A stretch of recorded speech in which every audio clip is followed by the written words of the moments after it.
I'm joined today by Dr. Tlaleng Mofokeng, who I like to refer to as our collective big sister, South Africa's big sister. And when I was telling a friend yesterday that I was going to be chatting to you today, she said, "Oh, it's the sex doctor that speaks out about Gaza." Well, yes, I'll take that. Fabulous title. So, thank you for joining us. But your journey has been extraordinary to watch. Mm-hmm. You find yourself now in a very, very influential and powerful position at the United Nations, advocating for universal health, access to healthcare. Why is that so important to you? So I knew very early on in life that a lot of what happens to our bodies and, how well we feel, what we can accomplish in life is very much tied to how well we are, both physically and mentally. And I think it's because I used to listen to a lot of older women, visit my mom, my own aunts, just talk and share between themselves as women, the kind of challenges that they were facing. And I was just always acutely aware of what happens in the health sector, often intertwines very much with what happens socially in other spaces. But I think it's those early stories and the narration of how women were just struggling, with their lives and their bodies, fertility, all of those things. And partly why I wanted to be a doctor, I think, comes from that experience of just having listened and heard the different challenges. So the transition between kind of consulting in practice as a doctor to becoming a public advocate for reproductive rights, for sexual pleasure, and then now for this big issue that the world has not been able to solve, which is equal access to healthcare. So how does that transition happen?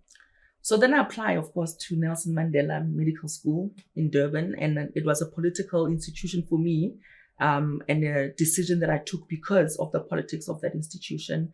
And I knew, though, that the content and the curriculum was still not preparing me 100% for the kind of society that I would be entering in and the kinds of demands that society would have on me as a doctor. So I knew that I would have to unlearn certain ways, but also learn new things. And human rights became that central core of my work. And it became, of course, being an intern, being a young doctor. Where did you intern?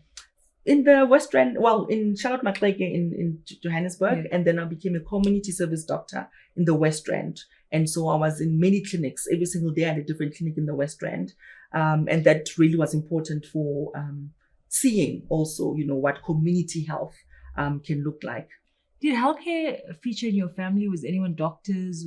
Or were you kind of first in your immediate circle? Yeah, I had aunts who were nurses, but in terms of medical doctor, I was the first in my family. But I think we've always had a social justice commitment, and from my own mom, who used to help my grandfather when he had his stroke, and he actually became mute. And later on, her caregiving for my grandmother, who had suffered a stroke for many years. She was bedridden post the stroke. So I've always been exposed, even knowing what the systems lacks in terms of rehabilitation and how people's lives are valued or devalued, depending on physical disability versus, people who are fully able-bodied. So I think I've always just had that inclination towards social justice, but through medicine and through understanding how powerful, the practice of medicine can be in restoring people's dignity because of, again, knowing how much indignity happens to our bodies. So did you see anyone whose image that you wanted to replicate in your own life, or it was just something you kind of traversed blindly? In medicine, there wasn't a speciality in the traditional sense that I could just go into that was going to fulfill. Gynecology or... Nothing was going to fulfill this deep-seated desire to be an activist on the one hand, to still be a doctor and use that magnificent science that is medicine, but still keep me connected and rooted within a particular community with all of my feminist principles, with all of my unreasonableness. And I didn't find that there was anything in the mainstream. So I had to forge my own path. and make it what it is now as a recognizable thing.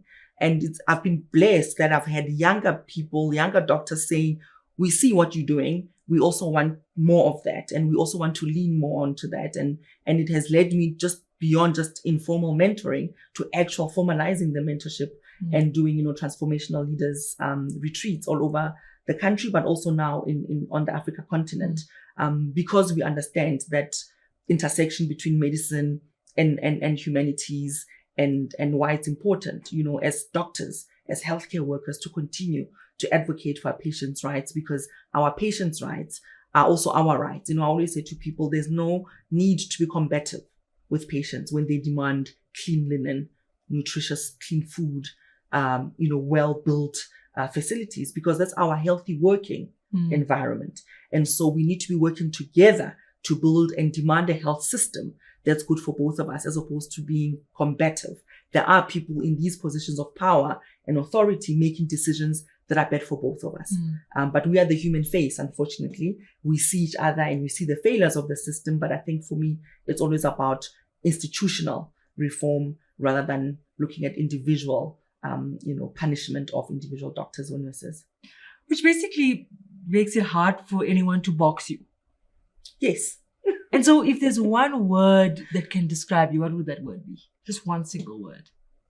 I like to see myself as a movement builder. Right. Because whether I'm talking about sex work decriminalization, whether I'm talking about, sexual pleasure, whether I'm talking about, the rights of LGBTI persons or intersex persons, or, talking about the rights of women all over the world to self, determine. There's always something central about building movements. And I may not be there to sustain them. I may just, light a fire and keep it moving. But I think that for me, I'm very happy with that kind of title, a movement builder. But ultimately, it is about dignity. It's about understanding that at the center of it all, that we are all worthy of dignity as the bare minimum. And that for me is really important. You use the word unreasonableness. I love that word. Is it even a word? You can tell me, you took the English. I love it. I mean, is it unreasonable to fight for the causes? I don't think so.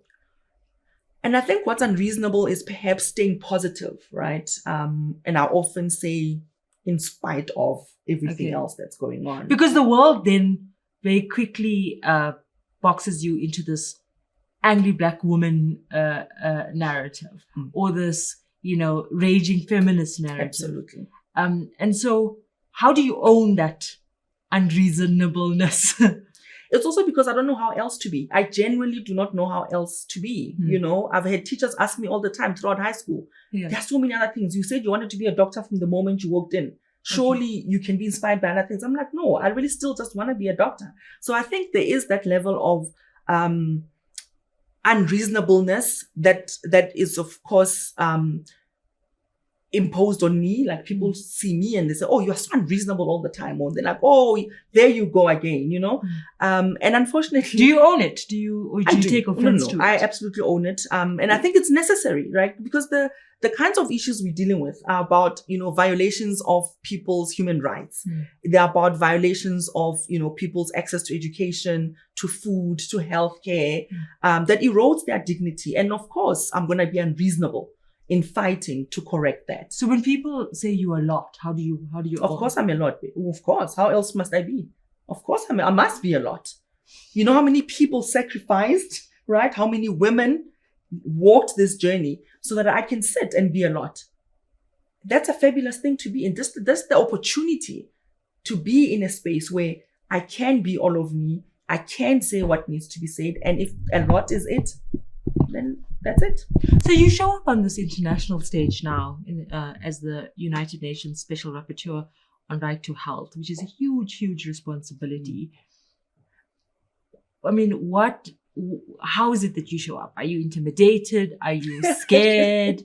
Are you ready to, what was that, getting onto that stage? What was it like? So I felt like I was prepared for that moment. And through your advocacy in South Africa. Advocacy, and even through the UN. People don't know that I used to cause a lot of trouble in the UN as an activist, civil society person at the time. And I had been to the General Assembly in New York many times, to the Council in Geneva many times. And I actually delivered the first statement ever in the Council on access to safe abortions on behalf of 264 organizations at the time. And that was way before I became an SR. So I was familiar with the UN systems and how things work. So not too intimidated, but very aware of the responsibility of that role. I did apply, and at the time I thought, I wonder if the UN will appoint, someone who's about sexual decriminalization, who's an abortion provider, who talks about sexual pleasure, who writes about all of these things. And like you are saying, I'm not ashamed or shy to talk about them. And they did appoint me. And I was very clear to them, even in my interviews, that I would be using anti-racist, anti-colonial analysis to the work of the right to health. What does that mean? It means that we understand that there are systems and structures that are embedded in health, right, that are racist, that no matter what you do as a Black person, right, as an individual, the outcomes that you will have versus a white person will be predetermined by those racist health systems. So this is South Africa, this is the US, this is the world over. Perfect example. A Black woman giving birth anywhere in the world, including the US and the UK, has the same outcomes as a woman giving birth in what they call third world countries. That is the sum total of what it means. The other thing is that a lot of the times, and this is the medicine I had to unlearn, is that we were using race, right? The fact that I'm Black or the fact that someone is white or whatever, as if it's a determinant of health. It's actually racism that's a predeterminant of health. Not that I am Black. If I'm born Black, I'm given everything I'm supposed to have, I will thrive like anybody else. But the fact that many of us don't thrive is that we live, of course, under the complete chronic stress of racism. So very early on, our adrenal glands are always in overdrive. Yeah. Inflammation, chronic inflammation And leads so to you see particular obesity among Black women. arthritis, right? But also you have land, air, and water pollution. All of those places, why anti-coloniality is important. You need to understand why certain communities live in particular spaces. During COVID, what were they saying? COVID will spread if you have diabetes, hypertension, chronic lung disease. And all the places that Black people were moved to during apartheid in South Africa, they all have land pollution, water pollution, air pollution, right? And so even with COVID, as an example, our outcomes globally were still being determined by where we lived, the kind of food we had access to. And so it's important to then understand the social determinants, the political determinants, the commercial determinants of health. And as I move forward, I had said to them, I'm also going to be intentional about giving us recommendations that are implementable, that can be operationalized. Because this can sit very neatly in theory. And it can sit very neatly among the chattering class of academics, the elite at the United Nations. But what does it have to take, or what does it take for it to then be implementable? And that's why I feel like you're up against a mountain. Most of the times it feels like that. Yeah. But I think what gives me hope is that, for example, just last year alone, more than, 30 member states of the UN, really said the reports that I'm giving are really helpful. Some of them will call me for advice on national frameworks that they are trying to develop. Others will call on legislation that they are trying to amend or advance. Others will call on programs and say, look, this is what we think we're going. Are you able to have a look and give us advice on, if the themes that you were speaking about are coming through? And I think that kind of collaboration is really key, because part of the obligations that member states have is that they must have a national health plan. And that national health plan often draws from these international human rights standards that we are either drawing to or setting new ones, And sometimes we have to use the courts. A lot of my time as the UN Special Rapporteur has been on amicus briefs and really trying to influence jurisprudence with these very notions of anti-racism, anti-coloniality, but intersectional in how we move forward. That the courts themselves need to understand their role in having to move society forward as well, but also understanding the political scenarios in which they themselves, operate. But yeah, it's been really fantastic to merge medicine and the law, ultimately to get the outcome of the right to health for everyone. But there's a part of you that's now, quite glaring, which is your unrepentant stance on the issue of Palestine. Mm. What is it that frames your position and the way that you articulate it? Is it being South African? Is it being a medical doctor? Is it your role at the United Nations? What is fueling you to be so outspoken on the issue of Gaza? I think this particular escalation, right? Because it is an escalation within a chronic injustice that has been happening all along. For 76 years. For 76 years. And there's been moments, of violence, but this particular October 7th moment has really catapulted us into a new world that I don't think any of us have yet quantified what it really means. And when this happened, of course, I was in New York mid-October, and I was, doing my interactive dialogue with member states, and I opened my statement with the fact that we need to recognize that we are really in a terrible time, space, and that the destruction in the attacks on healthcare and the infrastructure in healthcare has never been seen before to that extent, and that it opens up a brand new area of just human rights violations. Which is just sort of carpet bomb healthcare facilities. Absolutely. And if people cannot get healthcare and get immediate support and services they need for injuries, they will die, right? So part of the extermination plan was initially to break down civil infrastructure. And one of the strongest ones in Gaza has been the health infrastructure, and the healthcare workers themselves became the targets as individuals for that. But why I was so clear that early on, people forget that some of us survived apartheid, which is exactly what's happening in Gaza. I was a child during apartheid and an adult now who lives in a democratic South Africa. Watching what happened, I had visceral, literal reactions that I thought were post-trauma. I thought I was over the trauma. And it reminded me and took me straight back to where I grew up in Kwakwa in Putadichaba, with those inyalas, with those military helicopters, right? It took me right there. And so I didn't need to have an academic discussion or be convinced for the next 3 months that what's happening in the apartheid, regime that Israel is doing is an injustice, and that this escalation was always going to give us the outcomes that we're speaking about today. And because it's been couched as it's too complicated. It's not. The apartheid and the segregation and everything that has been done in Gaza. And remember, Gaza is not a natural geographic unit. No. Where I was born is not a natural geographic unit. My people were dumped there. So there's so many correlations between. And given a little fiefdom Bantustan. Yeah, and then just go make life happen. And then because you did make life happen, people think, oh, well, that's fine. Others can just be strong. This is not an issue of being strong or willpower. It's about violence, systemic imperialist violence, right? That has been allowed to continue with impunity for many years. So the genocide was always in the making. South Africa didn't get there in this extent. But that is what apartheid is. It's inherently violent. It inherently creates conditions for a genocide. You talk about Kwakwa, and we'll get back to Gaza, but I'm having flashbacks of when I was doing my master's thesis, and it was on the Maluti Upper municipality that governs that particular area, and how simply it's 30 years, and the systemic stripping of dignity is still persisting to the point that there's not even one tap for an entire village. I found like a pipe that was leaking, and people would kind of use that to collect water. To capture the water that would otherwise be spoiled, And it is unbelievable to see.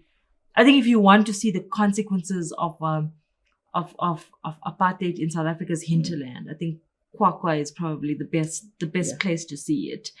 And so I can understand why then you would be your orientation would be to see those similarities, because in December I went to Palestine and Jerusalem, West Bank, normal touristy things.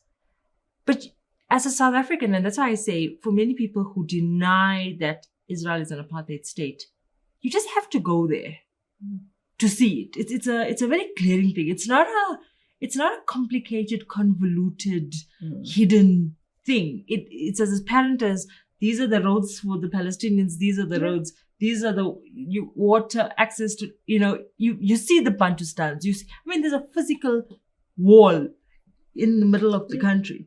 And so I understand why it's not a complicated issue for you. And also, remember, I grew up in a time where Mandela's name was banned. You couldn't speak about him, you couldn't sing about him. But the kind of political education that I received included part of the fact that Palestine is also oppressed, right? And remember, the then apartheid South African Defense Force was sharing notes and practicing their weaponry and all of that with Israel. Which is ironic because they had supported the Nazi side in World War II.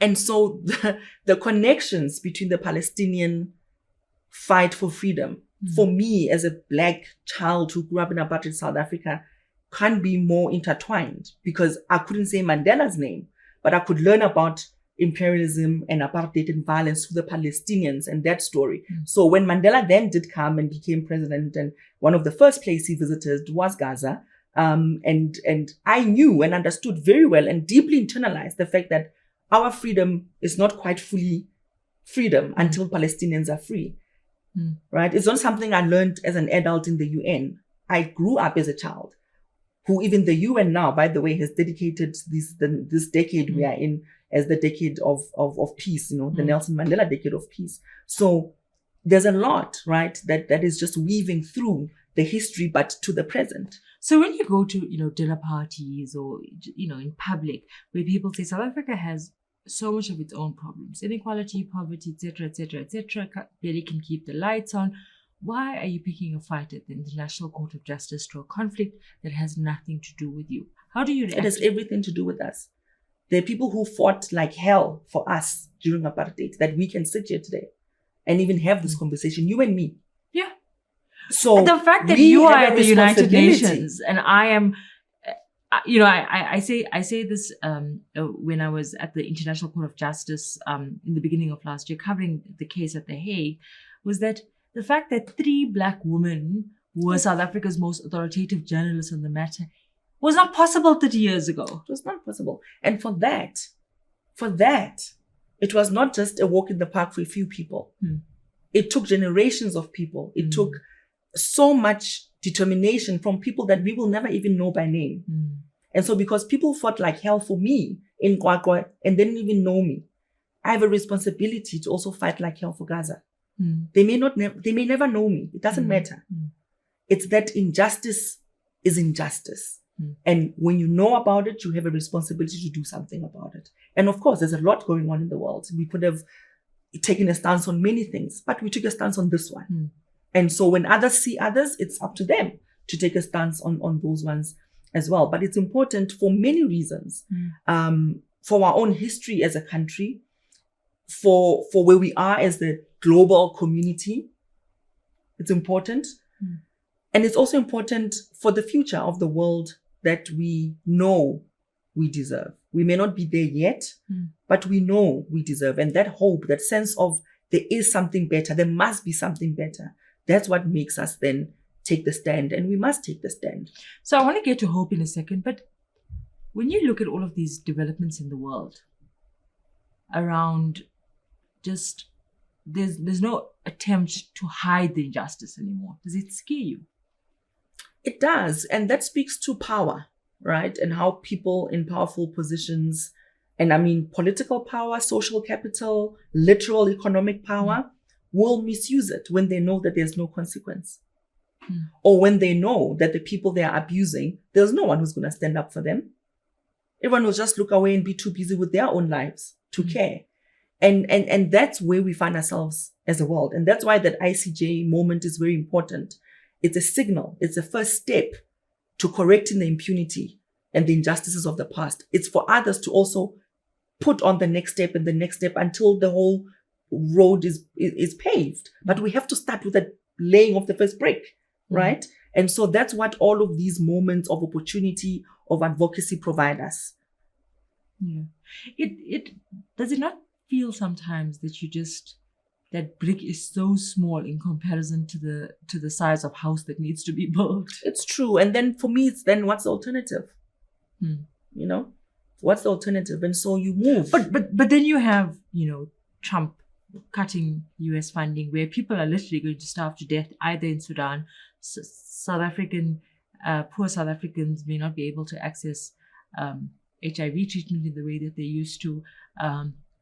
The consequences are so dire, and yet people can just get away with it. And I think that's why we need to be very intentional about connecting in the diaspora, connecting as people across countries, across different cultural experiences, because I think a lot of the times people are so insular and so inward that they really think that that's all that there is in the world. It's just them in their country, and they don't realize how much oppression is oppression everywhere, right? These systems have been exported, like the policing system and the brutality of policing. It's been exported everywhere in the world. So police brutality in Germany, in the US, in South Africa, it feels the same. It may not look the same, but ultimately does the same thing. So I think there is and that's why, again, people will argue the role of the media, right? And just dumbing down on conversation and the kinds of things we consume. How conscious are they making us? How intentionally, honest are they exposing us to the fact that actually, you know what?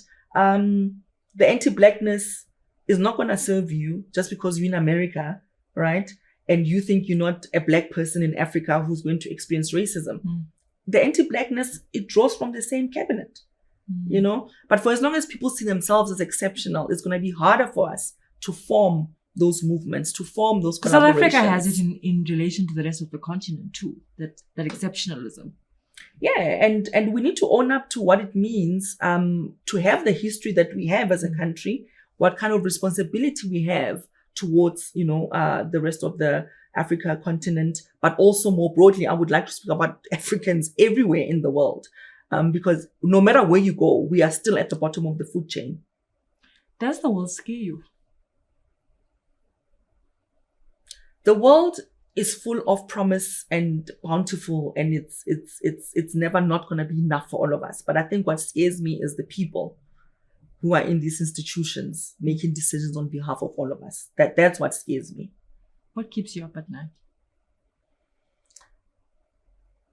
I think sometimes the feeling that we are, and I am, an individual taking on entire systems.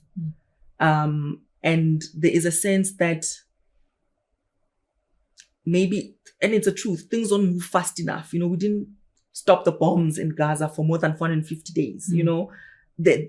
For me, it's the timing and how long it takes to get things going. So that really is something that it's a constant, and I have to remind myself, I'm just a person taking on all of these systems. And I think that reminder is important, but it can get a bit suffocating and a little bit, overwhelming to be like, there is all of this that needs to be done. Yeah.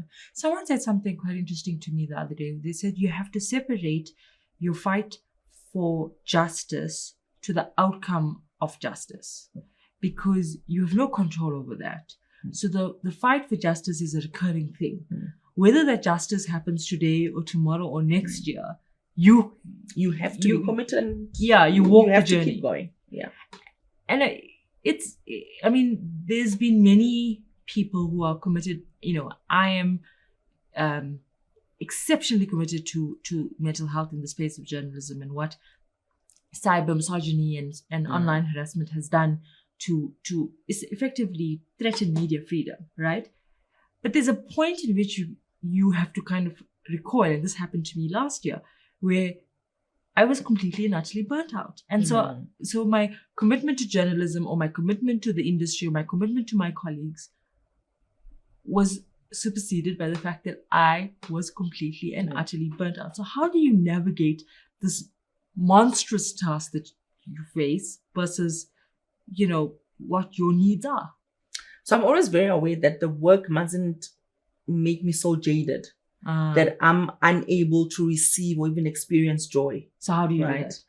I'm intentional about creating moments of joy in my life. I schedule joy.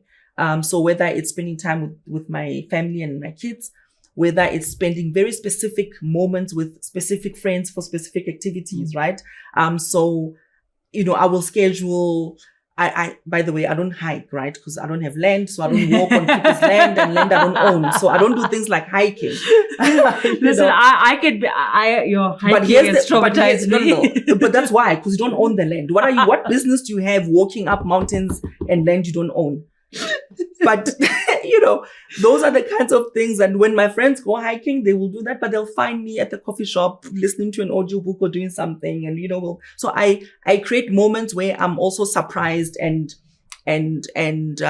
hearing different things from people from different walks of life. So I've got friends who will know that, oh my gosh, you would love this. I've just discovered this new jazz album and we think you would love it. And so I like going down like creative paths.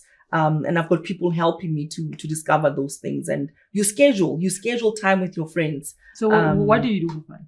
Sometimes we sit and scroll on our phones and we watch Netflix. Someone watches their own thing. I watch my own thing, but we are in each other's presence. Because I speak so much, I'm writing so much, I'm reading so much. Some of my free time just includes doing nothing. I don't know if that makes sense. There's a word that Trevor Noah cited that he learned in Trinidad, which is called liming. Just sitting and doing absolutely nothing. Yeah, and that gives me so much joy. You have no idea how joyous it is. I had to learn that. I didn't know it. So I have a saying in my house, I'm awake, but not up. Or I'm up, but not fully awake, right? So people know how to, don't be noisy. Just, ease me into my day. And I think because of the trauma and so much of what I see and hear in the clips and the stuff that I see that people send around, different violations around the world, I'm also very intentional about like my home and the space that it needs to be vibrating in a particular way. And, so I don't go out a lot because I also can't. Sometimes people will be clubbing and there's a song and it sounds like particular, and I get into like almost like a panic attack. So I've had to know that socially there's just things that I just cannot participate in because it's just like re-triggering. And sometimes not even my own trauma. It's things that I've read so it's been an important journey for mental health as well, to also know what is mine, to also know what isn't mine, and let go of what is not mine without the guilt. So that is an important one, because a lot of people who are kind of new to this activist space, or maybe just enraged now at the level of atrocity in Palestine or just in the world generally, are finding it difficult to get that balance of how do you continue with your life and sow in your life, and then, be a legitimate advocate for human rights violations. It's like you're living your best life, but all you're doing is speaking about people who are living their worst life. So how do you balance that? I think it's important to also recognize that there's different phases of activism. There will be those moments where it's just like you're sleeping on raging the streets and you are like really like living life on the edge, right? Yeah. And I always say it needs to be intentional for a purpose, for a period of time, because you can't live like that forever, and human right? And we need you alive and healthy and well to be able to continue to advocate. So a lot of the community that I've built around myself is that do as much as you can to have people you can genuinely have conversations with about the difficulties you may have in your own activism, because so that I know replenishing the guilt, thing. Exactly, and the guilt is what also keeps us giving, even though we know we have nothing else to give. And my mentees will tell you this. I always say to them, a burnout is not a badge of honor, right? And I had to learn that. I started journalism I was 17, 18, and it was just like running, this book, that book, and then you realize that you are not. The burnout used to be a cool thing for me initially, crazy busy. That crazy busy. Yeah, you get adrenaline rush, and you're addicted to that rush. It's stuck. It really is stuck. but you get to a point where burnout is not cute anymore. And then you actually don't even know where to start in getting help. And so that's what makes me concerned about the trope of being that, that angry black woman or that raging feminist, or that how much of it is just giving of yourself and how much, and where do we find safe spaces? So I think for me with those like labels, right, it's part of patriarchal, misogynistic I think it's lashing back, right? Yeah. And so I don't spend too much time Engaging with those labels, because generally there is a lot to be actually very angry about, if we are being honest. Yeah. Yeah. So the fact that when I speak about the issues I speak about, you think I'm an angry Black woman, well, how else will I be in this world as a Black woman? How else will I be except angry, except dissatisfied, right? Except absolutely enraged with fury. And so even at the UN, people used to think showing of emotion means you are not diplomatic enough, or maybe, and I used to say to the folks, when we're doing the press releases or the statements, I said, children are being slaughtered. Doctors are doing x-rays and they are finding bullet fragments in children's brains. If you don't think my press statements should be literally full of rage and fury, what am I doing here? These are people's lives, right? So for me, we have to be honest with the fact that a lot of what we do is weaponized against us. And the same people will demand that activism from you when now it's them who are experiencing something. And I always say to people, don't wait until something affects you individually. A lot of the things that I advocate for, that I fight fiercely for, haven't affected me personally. You can afford good healthcare for you and your kids. You really can. And so we have a lot to be angry about. We have a lot to be, but we must be aware that the silencing, the shaming, all of the name calling is for the purpose to distract you from exactly taking on misogyny, exactly taking on patriarchal imperialist systems, right? So the racist tropes about what it means to be a Black woman who's in a position of proximal power. I don't even call it power. I'm just proximal to power. And every now and then I remind those who are in power to do the right things. I'm not the one as a Black woman, South African right now, I'm not in any position of power. I'm just close enough to it to demand the things that I know need to be demanded of. And so ridding myself of the crown is also liberating, because I humanize myself. I demand that I humanize myself first. So when I'm tired, when I'm thirsty, when I'm hungry, when I'm nervous, I allow myself to say that and tell people next to me that I'm actually very nervous for this speech today. And they're like, what? I'm like, yeah. Because they need to see me as human, not as a machine, not as a perpetual, forever giving. I'm like, I'm actually very exhausted today. And this call has to be 10 minutes shorter because I'm really exhausted. And people just have to accept that we are not machines. Just because we committed to a cause doesn't mean that we must dehumanize ourselves, but also allow others to do that. So I am very intentional about reminding people that I'm also human. Because it's quite interesting that in modern psychiatry now, they're talking a lot about levity, about just, yes, there's interventions of, movement and all of these things. But for mental health, to just have fun, just childlike fun is so important. And I'm trying to put that in my own life. If you have to reflect on another young South African woman who wants to walk in your footsteps, and I don't mean particularly exactly your path, but in the path of marrying, purpose to advocacy and activism. What would you tell that girl? Say it was a younger version of you. What would you tell that person? I'd say read as widely as you can. Yeah. And immerse yourself in poetry and art and music, because those things are important, because they tap into a different part of your brain, of yourself as well. And when you feel you are whole enough, then come on and give. But I think don't rush. Take the time to know yourself.